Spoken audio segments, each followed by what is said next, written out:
আজকের ভিডিওতে আমরা শিখব জাভাস্ক্রিপ্টের অ্যাসিং অ্যাওয়েট এরর হ্যান্ডলিং। অনেকেই অ্যাসিং অ্যাওয়েট জানে কিন্তু এরর হ্যান্ডলিংয়ের সঠিক উপায় জানে না। এর ফলে ছোট্ট নেটওয়ার্ক প্রবলেমের জন্য পুরো অ্যাপ ক্র্যাশ করে যায়। আজকে আমরা দুটো মেন টেকনিক দেখব, ট্রাই অ্যান্ড ক্যাচ, অ্যাসিং কাজকে এরর থেকে সেভ করা, প্রমিস অল সেটেলড। অনেকগুলো অ্যাসিং কাজ একসাথে চালিয়ে ফেল হলেও বাকি রেজাল্ট পাওয়া যায়। ধরা যাক আপনি এপিআই থেকে ডেটা আনছেন, ইন্টারনেট স্লো, সার্ভার ডাউন বা ভুল ইউআরএল হলে কি হবে? এরর ধরা না গেলে জাভাস্ক্রিপ্ট এক্সিকিউশন থেমে যেতে পারে, আপনার ইউআই হ্যাং হয়ে যায়। তাই সবসময় অ্যাসিং অ্যাওয়েটের সাথে এরর হ্যান্ডলিং রাখা জরুরি। ট্রাই ব্লকে মেন অ্যাসিং কাজ আর ক্যাচ ব্লকে এরর ধরা হবে।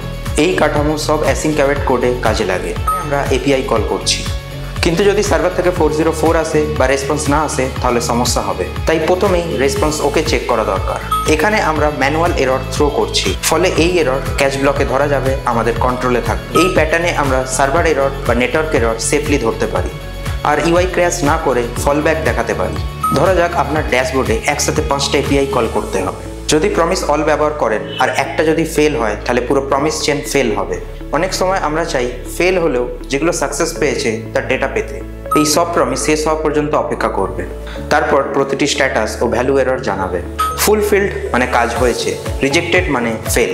আমরা আলাদা করে হ্যান্ডেল করতে পারি। এখানে একটা এপিআই এর ডেটা ফেল হলেও অন্য দুটোর ডেটা ঠিকমতো এসেছে। লার্জ ড্যাশবোর্ড বা বাল্ক প্রসেসিংয়ে এই প্যাটার্ন খুব কাজের।